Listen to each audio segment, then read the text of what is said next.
मां शारदा को प्रणाम करता हूँ।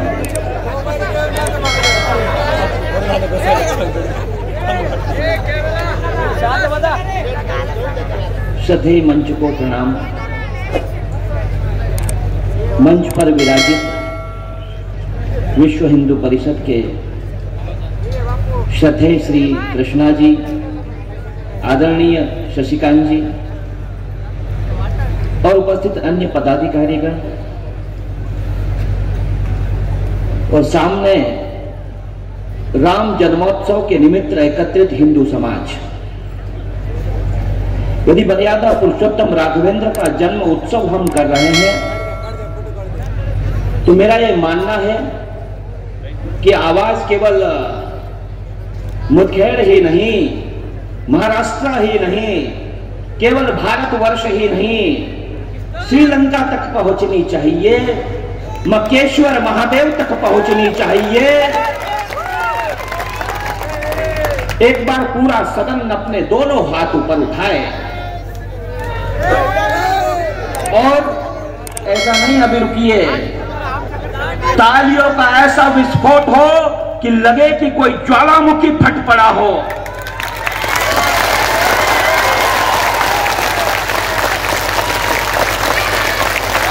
ये मर्यादा पुरुषोत्तम राघवेंद्र के जन्म का उत्सव है।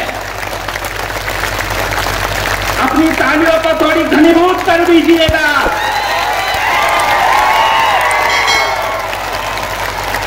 और 1 मिनट तक आपकी बजती हुई तालियां विधर्मियों के छातियों पर सांप रेंगने के समान हो।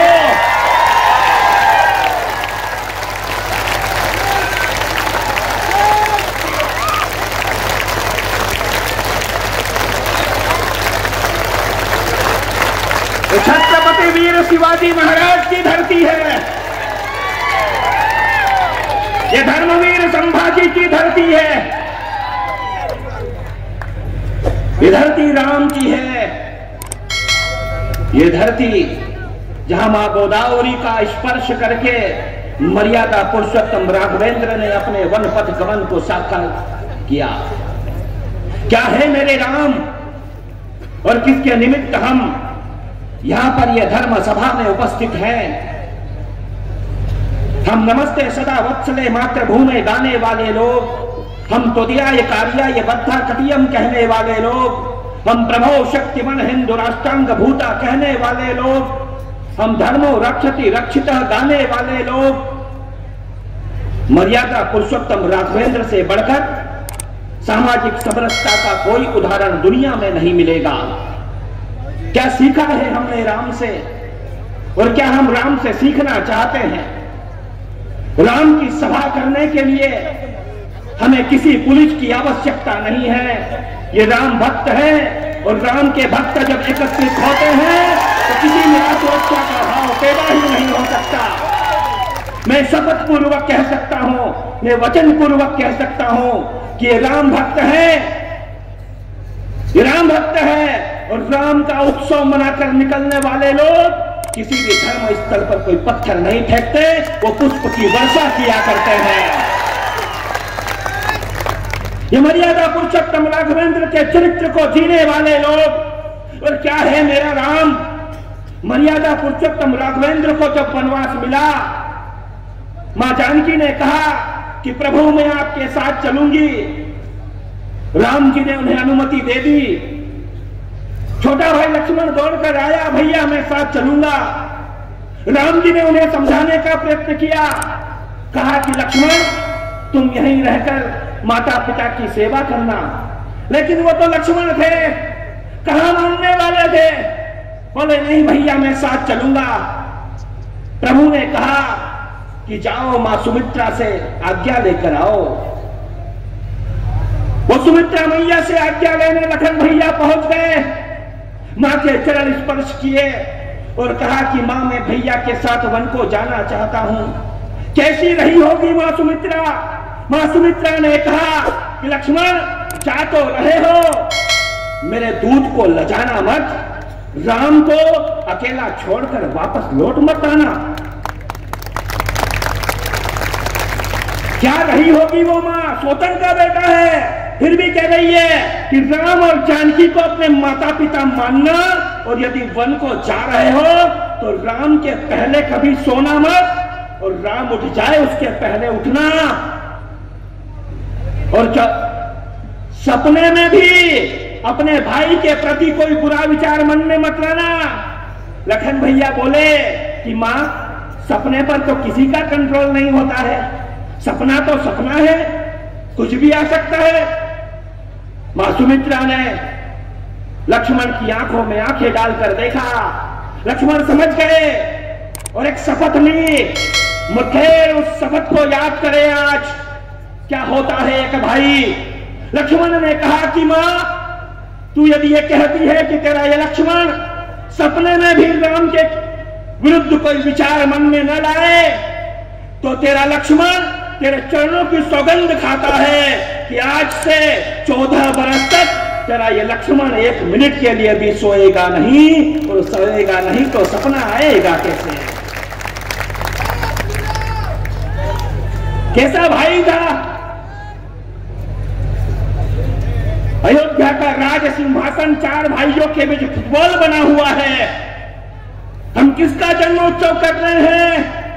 पार्टी के लोग देखे उनके पदों को, हम उस राघवेंद्र के जन्म का उत्सव कर रहे हैं। 4 भाई थे, चारों के बीच अयोध्या का सिंहासन फुटबॉल बन गया। भरत ने कहा कि मैं नहीं बैठूंगा इस सिंहासन पर। शत्रुघ्न को कहा गया आप बैठ जाइए। शत्रुघ्न ने कहा कि भरत भैया जब नहीं बैठ सकते तो शत्रुघ्न कैसे बैठ सकता है। फुटबॉल बना हुआ है अयोध्या का राज सिंहासन।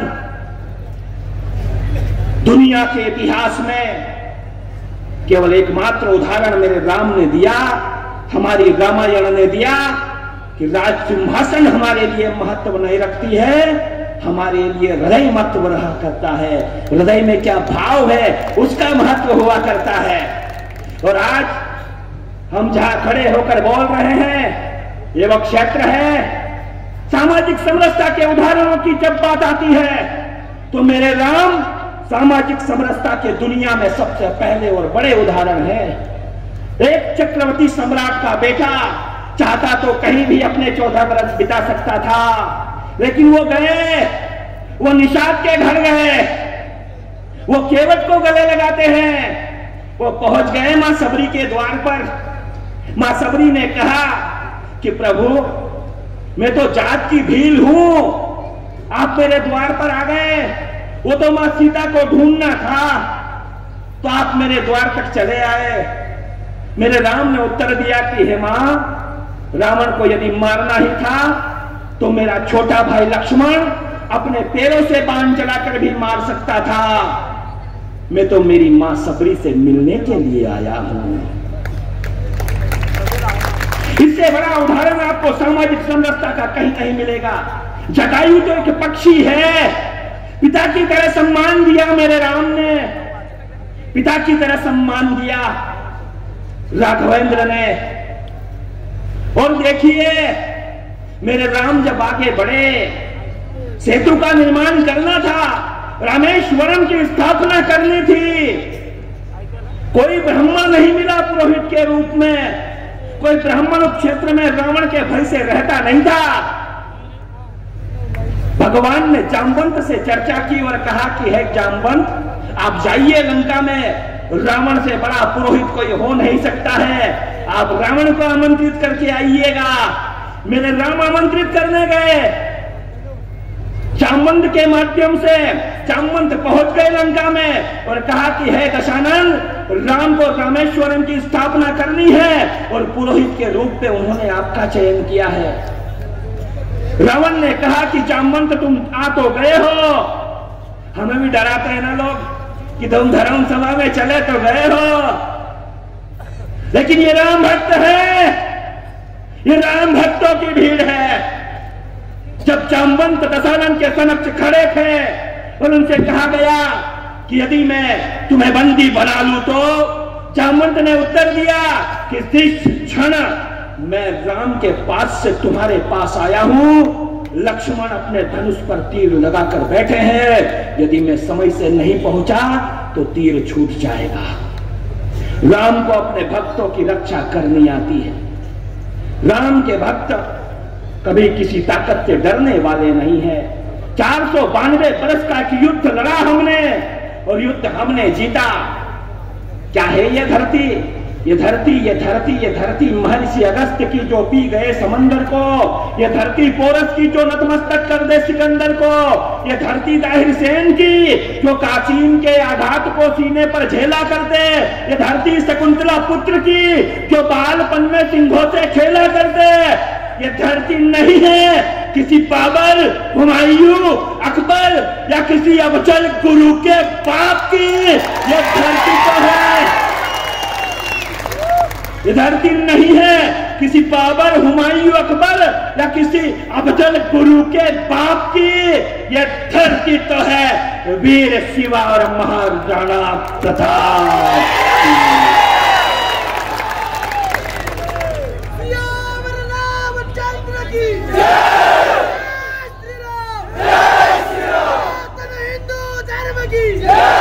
मुगलों के इतिहास को मिटाने का प्रयत्न, मुगलों का इतिहास नहीं पढ़ा जाएगा। लोगों में पेट दर्द हो गया कि मुगलों का इतिहास नहीं पढ़ाया जाएगा, जैसे इनके अब्बू का इतिहास पढ़ाया जाता है। मुगलों का इतिहास नहीं पढ़ाया जाने का अर्थ केवल इतना है कि अब इतिहास की किताबों में अकबर द ग्रेट नहीं लिखा जाएगा, अब महाराणा प्रताप की महानता को पढ़ाया जाएगा। अब बाबर का इतिहास नहीं पढ़ाया जाएगा, राणा सांगा का इतिहास पढ़ाया जाएगा और बताया जाएगा देश की जनता को कि किस तरह से राणा सांगा ने बाबर को धूल चटाई थी। और अब पढ़ाया जाएगा कि किस तरह छत्रपति वीर शिवा ने औरंगजेब को खदेड़ कर वहां उसकी समाधि बना दी थी। अब ये पढ़ाया जाएगा। अब बताया जाएगा कि राम जन्मभूमि का संघर्ष क्या है। अब बताया जाएगा कि राजा सोहेल देव ने किस तरह बहराइच के युद्ध में सालार मसूद का वध कर दिया था। अब यह बताया जाएगा कि हमारे छत्रपति वीर शिवा ने किस तरह से अफजल खान के जबड़े को फाड़ दिया था, उसकी छाती को चीर दिया था। अब यह बताया जाएगा आप किस देश की बात करते हो, किस धर्म की बात करते हो। यह भगवा पताका जिसकी रक्षा के लिए छत्रपति वीर शिवा ने अपने बेटे को गिरवी रख दिया, उसका आकर श्राद्ध कर दिया। और वो वीर संभा, धर्मवीर संभा, वो हमारा संभाजी की पूरी बॉडी को छील दिया गया, कोड़े मारकर चमड़ी को उधेड़ दिया गया, मिर्च मसाला भर दिया गया, आंखें फोड़ दी गई। लेकिन उस वीर ने धर्म नहीं बदला, क्योंकि वो हिंदू शहर का बेटा था।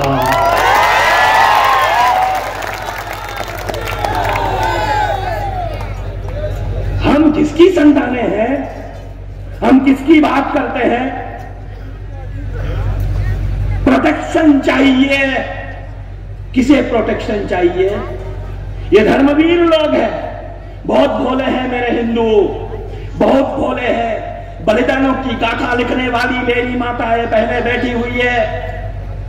आपने बलिदानों के इतिहास लिखे।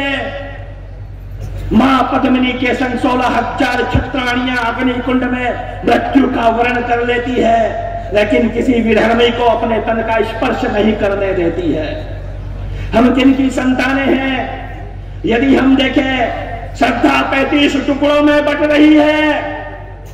श्रद्धा के 35 टुकड़े कर दिए जा रहे हैं। कोई बेटी सूटकेस में बंद हो रही है, किसी की बोटियां काटकर छोटी छोटी थैलियों में भर करके एक थैली यहां फेंक दी जाती है, दूसरी थैली वहां फेंक दी जाती है। माता पिता किसी को मुंह दिखाने लायक नहीं रहते।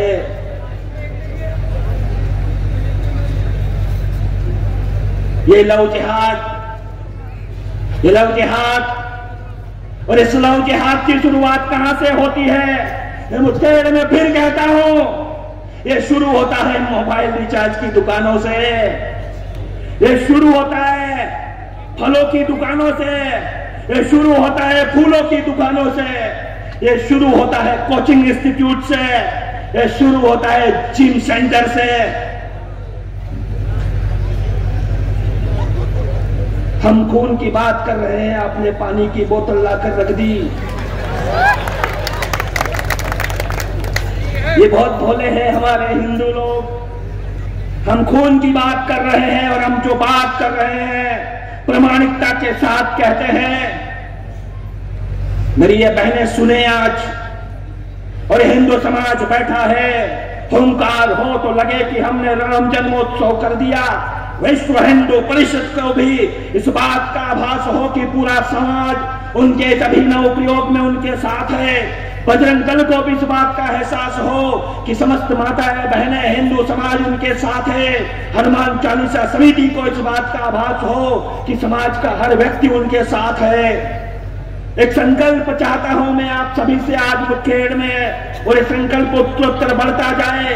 हर व्यक्ति 10 लोगों से ये संकल्प ले कि आज के बाद कोई भी हिंदू बेटी किसी विधर्मी की दुकान पर नहीं जाएगी, मतलब नहीं जाएगी।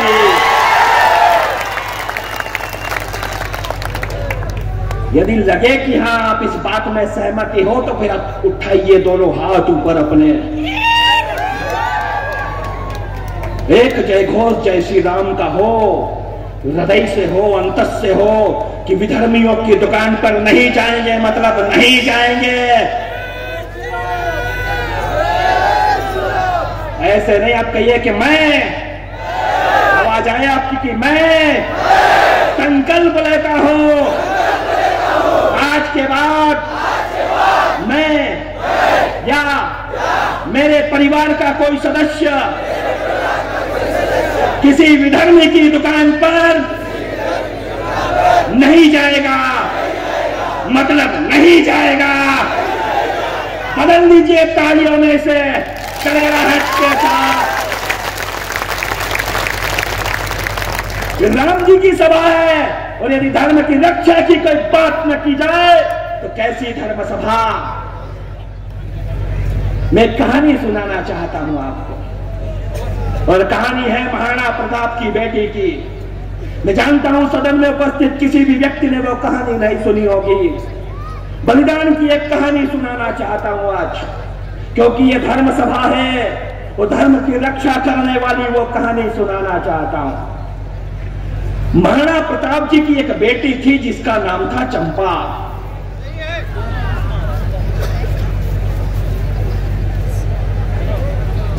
महाराणा प्रताप जी की एक बेटी थी जिसका नाम था चंपा। महाराणा प्रताप उस समय अकबर के विरुद्ध अपने जंगल के अभियान को लड़ रहे थे। महाराणा प्रताप ने राजपाट छोड़ करके जंगल की शरण ली, भगवान एकलिंगनाथ की, महादेव की शरण ली, और अपने भील भाइयों के साथ में जंगल में रहते थे। राजसमंद जिले में एकलिंग भगवान के मंदिर के पास एक मायरा गुफा है। वो गुफा यदि आप कभी जाए मेवाड़ तो उस गुफा के दर्शन कीजिएगा। ये वही स्थान है जहां पर महाराणा प्रताप अपने अस्त्र शस्त्र रखा करते थे। एक दिन महाराणा प्रताप की बेटी 11 वर्ष की चंपा वो खेल रही थी, और खेलते खेलते उसकी नजर पड़ी कि कोई भीमकाय व्यक्ति बैठा हुआ रो रहा है। वो उनके सामने जाती है तो देखती है कि महाराणा प्रताप अपने आंसू पोंछ रहे हैं। महाराणा प्रताप बैठे बैठे रो रहे हैं। चंपा उनके सामने जाती है, थोड़ी देर देखती है, फिर दोनों हाथ जोड़कर कहती है कि पिताजी आप क्यों रो रहे हैं, आपकी आंखों में आंसू क्यों हैं। महाराणा प्रताप की कंधरा टूटती है और महाराणा प्रताप अपनी बेटी की ओर देखते हैं, उसके गालों पर अपने हाथ घुमाते हैं, उसे लाड करते हैं और कहते हैं कि बेटी मेरे रोने का कारण जानने की तुम्हारी उम्र नहीं है, तुम्हारी अवस्था नहीं है, तुम अभी बहुत छोटी हो। तब बेटी कहती है कि पिताजी एक बेटी को अपने पिता का दुख जानने का अधिकार होता है, इसलिए आप मुझे बताइए कि आपके रोने का क्या कारण है। महाराणा कहते हैं कि बेटी आज मेरे द्वार पर एक अतिथि आया है, उसने कहा है कि हे महाराणा प्रताप, मैं आज आपके घर भोजन करूंगा, लेकिन मेवाड़ राजवंश के महाराणा के पास उस अतिथि को खिलाने के लिए अन्न का एक दाना भी नहीं है। मैं ये सोच रहा हूं कि मैं कल सुबह दिल्ली के दरबार में अकबर को गुलामी की दास्ता का एक पत्र लिख दूं, मैं अकबर की सारी शर्तें मान लूं, लेकिन मेरे मन में यह विचार आ रहा है कि मैं मरकर जब ऊपर जाऊंगा तो मैं मेरे बप्पा रावल को क्या मुंह दिखाऊंगा, मैं जब मरकर ऊपर गया तो मैं राणा सांगा को क्या मुंह दिखाऊंगा, मेरे वे पुरखे जिन्होंने मुगलों के विरुद्ध लड़ाइयां लड़ी उनके सामने कैसे जाऊंगा, यही विचार करके मैं रो रहा हूं। तब चंपा कहती है कि पिताजी बस इतनी सी बात। वो उनकी गोद से उछल कर जाती है, कुछ पत्ते हटाती है पेड़ के और वहां से रोटी के 2 टुकड़े लेकर आती है, महाराणा प्रताप जी के हाथों में रख देती है और कहती है कि पिताजी ये रोटी के टुकड़े आप उन अतिथि को खिला दीजिएगा, लेकिन अकबर को गुलामी का पत्र लिखने का विचार भी अपने मन में न लाइएगा। सभा सुने आज उस बेटी का बलिदान, मुठभेड़ सुने उस बेटी का बलिदान, संभाजी के ये वीर सपूत लाडले बहन बेटियां सुने आज चंपा का बलिदान। महाराणा प्रताप अपनी बेटी की ओर देखते हैं, वो कृशकाय हो चुकी है, वो बहुत दुबली हो चुकी है। महाराणा प्रताप कहते हैं कि बेटी हमें ये भील भाई घास की रोटी के 2-2 टुकड़े खाने को देते हैं, तूने ये 2 रोटी के टुकड़े बचा कैसे लिए, तू ये रोटी के 2 टुकड़े कहां से लेकर आई। चंपा कहती है कि पिताजी मुझे जो रोटी के टुकड़े खाने को दिए जाते हैं मैं उन रोटी के टुकड़ों को बचाकर रख लेती हूँ, क्योंकि मेरा भाई अमर सिंह मुझसे उम्र में छोटा है, उसे मुझसे ज्यादा भूख लगती है, मैं मेरे हिस्से की रोटियां उस अमर सिंह को खिला देती हूँ, क्योंकि मेरा क्या है, मैं एक बेटी हूँ, मैं मर भी गई तो कोई बात नहीं, लेकिन मेरे भाई अमर सिंह को आगे चल करके मेवाड़ का महाराणा बनना है, हिंदू धर्म ध्वजा की रक्षा करनी है, मुगलों के विरुद्ध उसे लड़ाइयां लड़नी है, इसलिए मेरे हिस्से की रोटियां मैं मेरे भाई को खिला देती हूँ। महाराणा ने उससे पूछा कि बेटी तूने कितने दिनों से भोजन नहीं किया। महाराणा प्रताप की बेटी का उत्तर सुनिएगा। महाराणा प्रताप की बेटी चंपा ने कहा कि पिताजी मैंने 18 दिनों से अन्न का एक दाना भी नहीं खाया। 18 दिनों तक महाराणा प्रताप की बेटी भूखी रही और 18वें दिन महाराणा प्रताप से बात करते करते वो उनकी गोद में गिर गई। महाराणा ने देखा कि उनकी बेटी की सांस तेज चल रही है, उसने आंखें बंद कर ली है। एक बार फिर से उसने आंखें खोली और कहा कि पिताजी मैं जा रही हूं परलोक, लेकिन आज आप अपनी बेटी की कसम खाइए कि आप कभी भी दिल्ली को गुलामी का पत्र लिखने का विचार भी अपने मन में नहीं लाएंगे। इस तरह अपने पिता से मरते मरते एक वचन लेकर के महाराणा प्रताप की बेटी भूख से मर गई। वो भूख से मर गई धर्म की ध्वजा की रक्षा के लिए। क्या हम विधर्मियों की दुकान पर जाना नहीं छोड़ सकते? उस बेटी के बलिदान के सम्मान में आज एक बार तालियों का उत्सव कर दीजिए।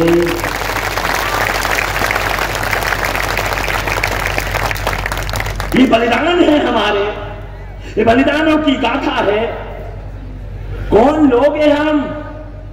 मैं सूर्य चंद्र की गति का निर्धारण करता, कभी भवरेंदु कभी सुदर्शन चक्र धारण करता, विष्णु भार्या धरा पर धर्म का संस्थापक हूँ, अपने वैदिक विचारों से मैं सर्वव्यापक हूँ, मैं वांछा कल्पद्रुम सारी विद्याओं का ज्ञाता, मैं शरणागत वत्सल, मैं भाग्य विधाता, मैं वामन, मैं विराट, मैं अदम्य साहस का सिंधु हूँ, मैं दशरथ नंदन मर्यादा पुरुषोत्तम, मुझे गर्व है, मैं हिंदू हूं।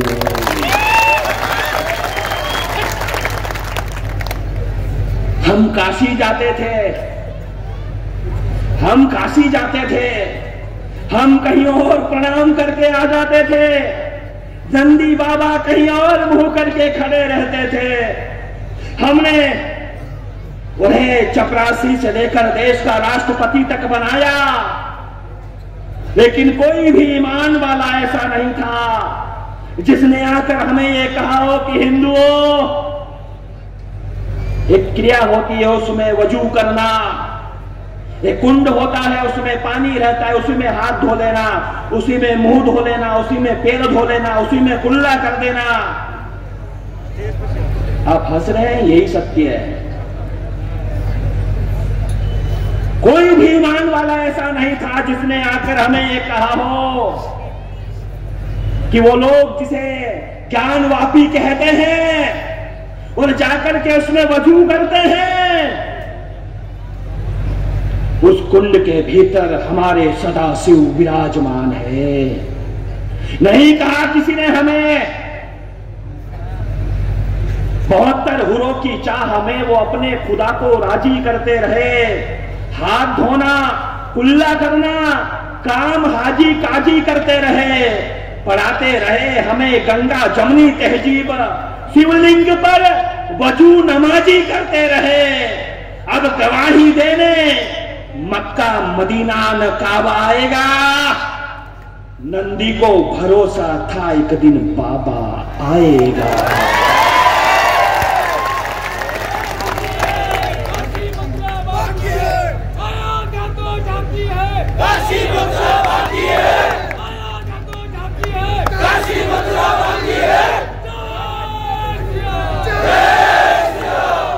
सात सुरों को मिलाकर एक लय बोले, ऐसे नहीं बोलना है। मरी हुई आवाज में बोलो तो खींचेगी। किसकी तरह बोलना है? सात सुरों को मिलाकर एक लय बोले, तुलजा भवानी के सिंह की भांति होकर निर्भय बोले, जिसकी रगों में हो अपने पिता का खून, केवल वो ही भारत माता की जय बोले। उठाए जरा हाथ और बात हैदराबाद के आर पार हो जाए। भारत माता की, भारत माता की, वंदे वंदे, जय श्री राम, जय श्री राम। ये मर्यादा पुरुषोत्तम राघवेंद्र के जीवन पर जीने वाले लोग, हमें यह बताया जाता है कि हमें राम के जन्म का उत्सव किस तरह करना चाहिए। ये हिंदू है, हिंदू ने सबको गले लगाया, हमने सबका सम्मान किया, सभी को अपना समझा, अपना माना।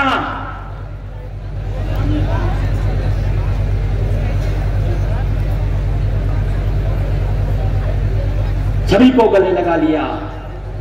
देश के संविधान का सम्मान यदि कोई कर सकता है तो वह हिंदू जाति ही कर सकती है, वह हिंदू जाति ही करती है।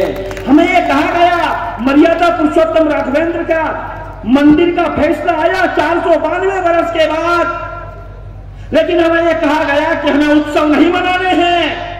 यह हिंदू था जो अपने घर में बैठकर रह गया, उसने कोई उत्सव नहीं किया। उत्सव इसलिए नहीं किया कि हमारे साथ रहने वाले किसी दूसरे धर्म के भाई का मनाहत न हो जाए, उसके दिल को कोई तकलीफ न पहुंचे, उसके दिल को कोई ठेस न लग जाए।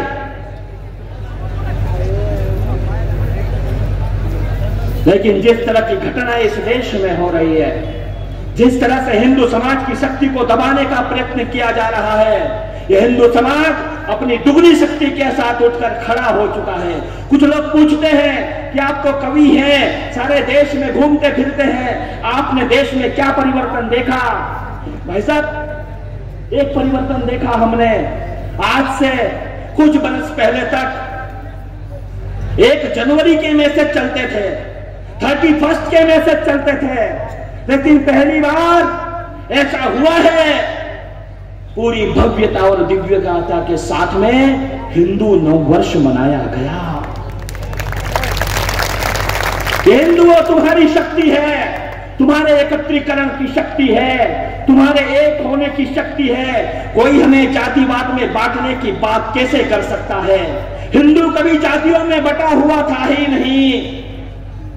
हिंदुओं को जातिवाद का एक जहर दिया गया। हमारे ही भाइयों को यह कहा गया कि तुम इनसे अलग हो, तुम उनसे अलग हो। गौतम बुद्ध कौन? हिंदू धर्म के एक अवतारों में नाम होता है गौतम बुद्ध का। सम्राट अशोक ने रक्तपात देखा। रक्तपात देखने के बाद बुद्धम शरणम गच्छामि कहा। अपने बेटे महेंद्र और बेटी संघमित्रा को श्रीलंका भेज दिया बौद्ध धर्म का प्रचार प्रसार करने के लिए। वहां से वो चीन में चला गया। सारी दुनिया में बौद्ध धर्म फैल गया। बौद्ध हमारे, बुद्ध हमारे, महावीर स्वामी हमारे, सब हमारे हैं, अपने हैं। हम सबको गले लगाते हैं। और संविधान को लिखने वाले बाबा साहब अंबेडकर भी हमारे। हम हिंदू हैं, शक होण कुशाणों को गले लगा लिया। हम कभी तोड़ने की बात नहीं करते हैं, हम जोड़कर चलते हैं। हम तो वो लोग हैं। कौन लोग हैं? अहरनिश लगन लगी थी उसे यशोदा नंदन के मिलाप की। सुने हिंदू को, फिर कोई निर्णय ले कि हिंदू समाज क्या सोचता है।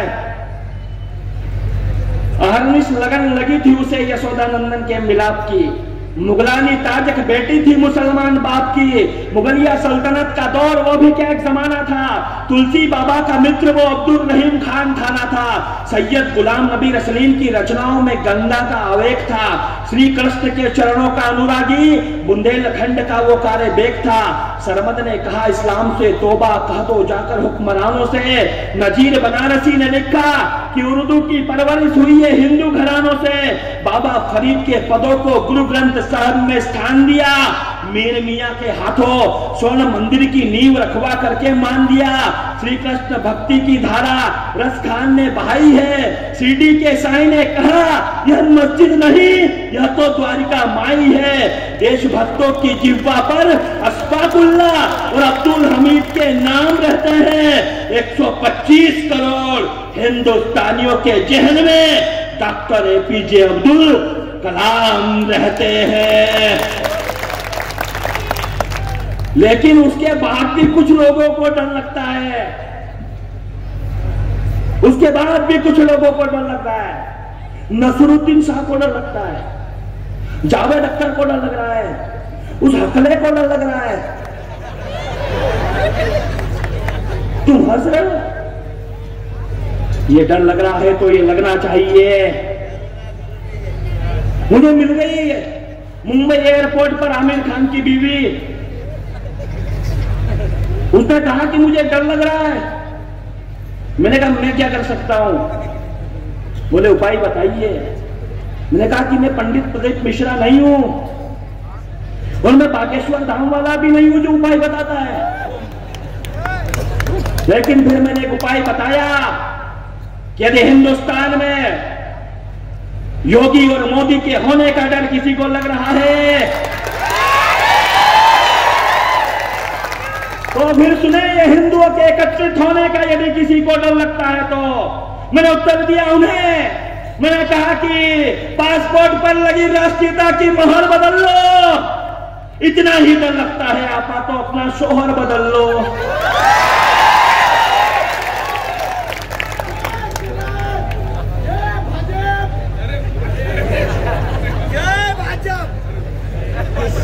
हम भारत माता की जय का घोष करने वाले लोग हैं।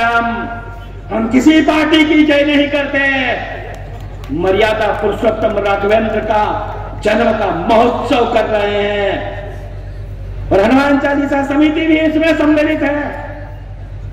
यदि किसी को डर लगता है तो फिर कहना चाहता हूं कि यदि हाजी अली के दर पर जाने के बाद भी डर लगता है, यदि हाजी अली के दर पर जाने के बाद भी डर लगता है अगर चिश्ती की दरगाह पर शीश झुकाने के बाद भी डर लगता है, अगर आधी रात को अदालत की सीढ़ियां चढ़ने के बाद भी डर लगता है, अगर 5 वक्त नमाज पढ़ने के बाद भी डर लगता है, उन भिखारियों को इतनी शोहरत दिला दी फिर भी डर लगता है, कुत्तों की तरह भौंकने की आजादी फिर भी डर लगता है, तो मानवता के हक में एक इतिहास गढ़ना चाहिए और ऐसे लोगों को अब हनुमान चालीसा पढ़ना चाहिए।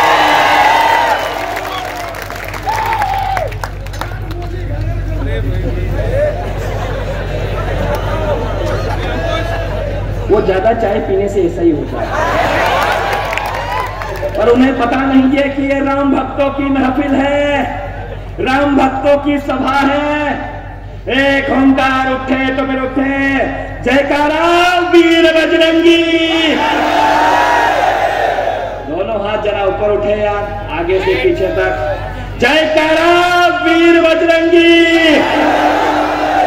जयकारा वीर बजरंगी।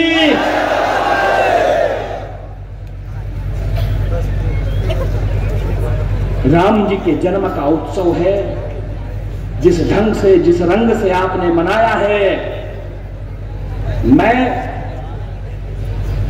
रामनवमी के 2 दिन पहले से लेकर लगातार राम जी के जन्म के उत्सव के निमित्त भारतवर्ष के विभिन्न शहरों में घूम रहा हूं, लेकिन आज मुखेड़ के इन भक्तों को कहना चाहता हूं, राम भक्तों को, मैं विश्व हिंदू परिषद के इन कार्यकर्ताओं को कहना चाहता हूं, मैं बजरंग दल के इन कार्यकर्ताओं को कहना चाहता हूं, मैं हनुमान चालीसा समिति के कार्यकर्ताओं को कहना चाहता हूं, मैं यहाँ लड़ने वाले धर्मवीरों को कहना चाहता हूं कि इससे बड़ा उत्सव, इससे बड़ी सभा मैंने उन शहरों में नहीं देखी जो आज मुठभेड़ में यहाँ कोला मैदान पर। और इस तरह एकत्रित हो जाइए, ऐसे ही संगठित हो जाइए, दुनिया की कोई ताकत हिंदू का सामना नहीं कर सकती। हिंदुओं ने अपने राजपाट छोड़ दिए संविधान के लिए, हमने संविधान को अपनाया, संविधान के नियमों का पालन किया, कानून के हर नियम का पालन करने वाला हिंदू समाज, कानून को मानने वाला हिंदू समाज, मर्यादा पुरुषोत्तम के जीवन पर चलने वाला हिंदू समाज। मैं एक छोटी सी कविता पढ़ना चाहता हूं, यदि आप अनुमति दे तो मैं वो कविता पढ़ दूं।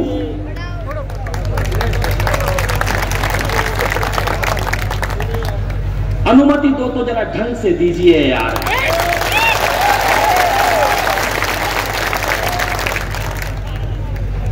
थोड़ी देर, मैंने अब तक नहीं कहा कि आप ये कुछ बातें कर रहे हैं, एक निवेदन करना चाहता हूं। राम के देश में रामचरितमानस की प्रतियां जलाई जा रही है, राम के देश में रामचरितमानस की प्रतियां जलाई जा रही है। प्रतियों को जलाने के बाद खुश हो रहे हैं लोग, लेकिन उन्हें पता नहीं है कि हिंदू जाग चुका है।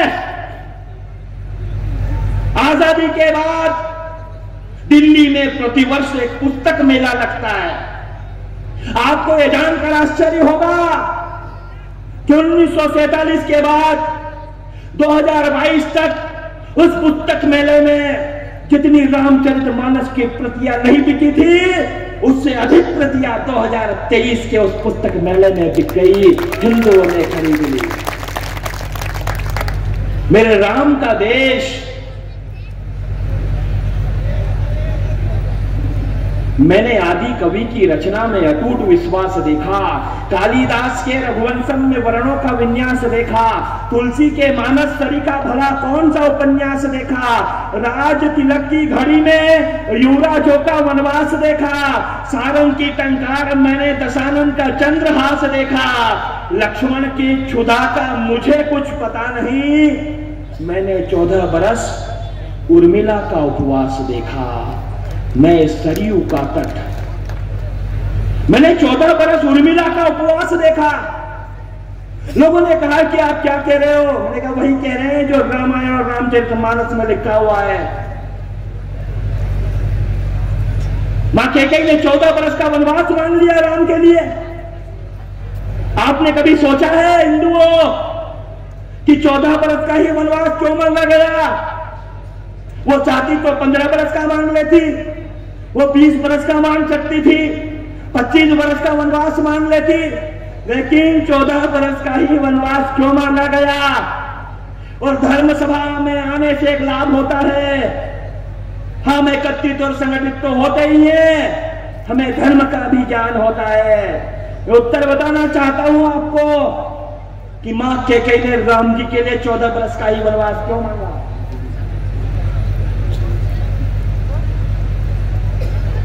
क्यों मांगा? वो इसलिए कि मेघनाद को वरदान था कि जो भी व्यक्ति 14 बरस निद्रा, नारी और भोजन से दूर रहेगा वही मेघनाद का वध कर सकता है। और मेघनाद के वध किए बिना रावण का वध नहीं किया जा सकता था। सभी निमित्त बने, हुआ दशानन का वध। मैंने इक्ष्वाकु, कुक्षी, विकुक्षी, बाण जैसे शासक देखे।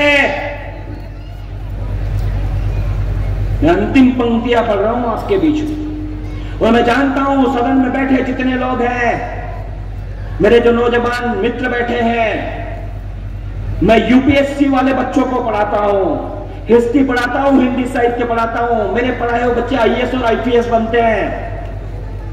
मैं आपके बीच में वो सुनाना चाहता हूं जो आपने शायद क्रमबद्ध कभी सुना नहीं होगा।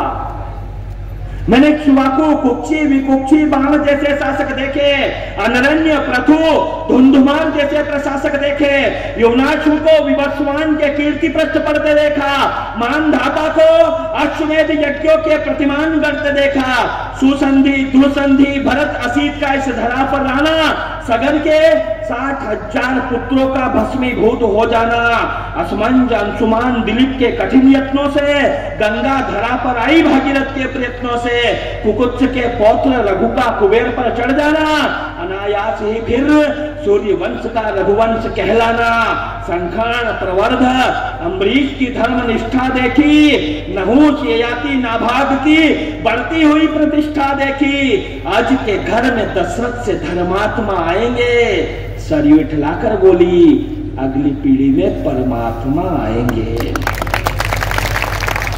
मैं सरयू का तट, और क्या देखा सरयू के तट ने, और हम तो वो लोग हैं, निकले गुरु गोविंद सिंह।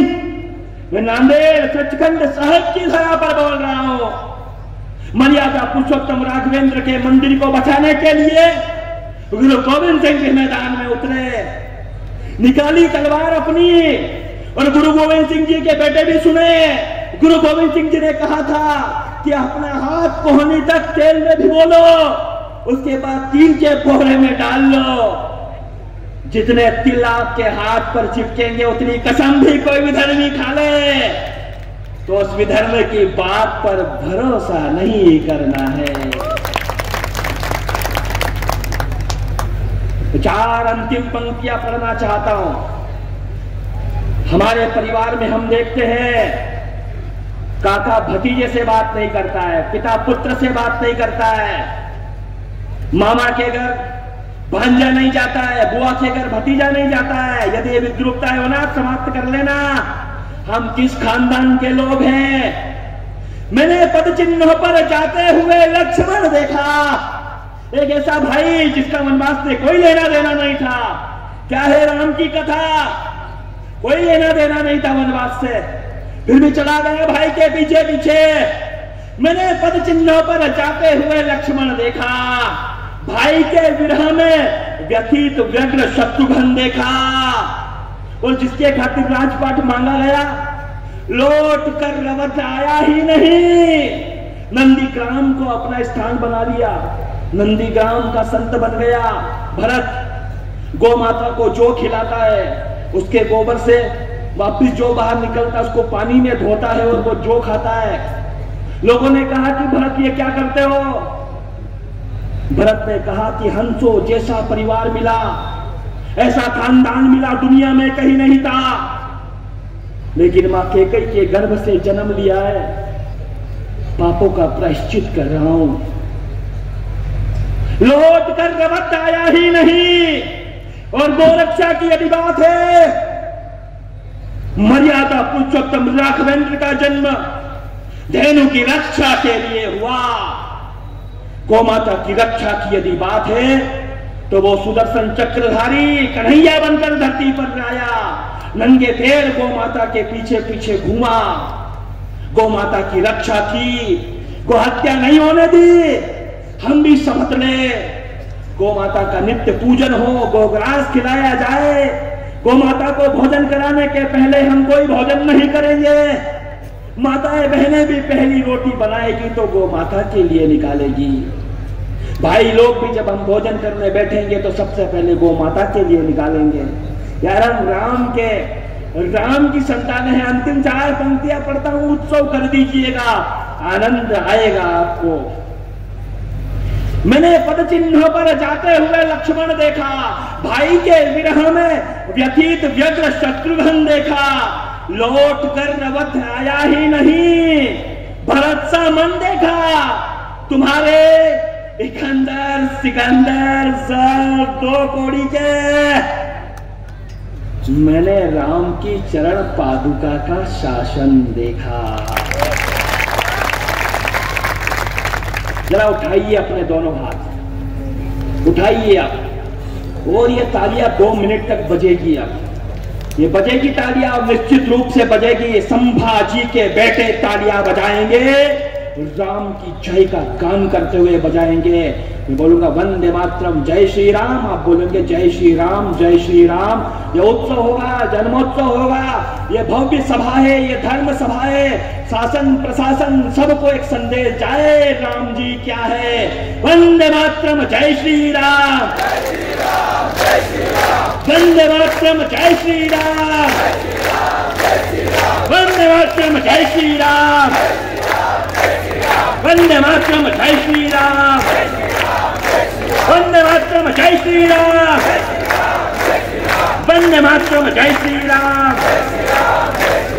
वंदे मातरम, जय श्री राम। ये आपकी तालियां सरहद पर खड़े सैनिकों के नाम हो जाए, गड़गड़ाहट कर लीजिए जरा। ये आपकी तालियां धर्मवीरों के नाम हो जाए, देश के किसानों के नाम हो जाए, देश के विद्यार्थियों के नाम हो जाए, राम भक्तों के नाम हो जाए। बंद मत कीजिए, जरा बजने दीजिए।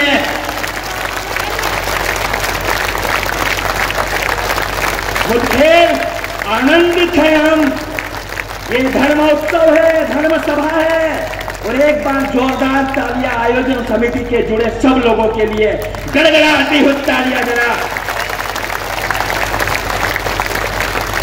और आइए अब मुठ्ठियां भेजकर संकल्प ले हम, भारत माता की, भारत माता की।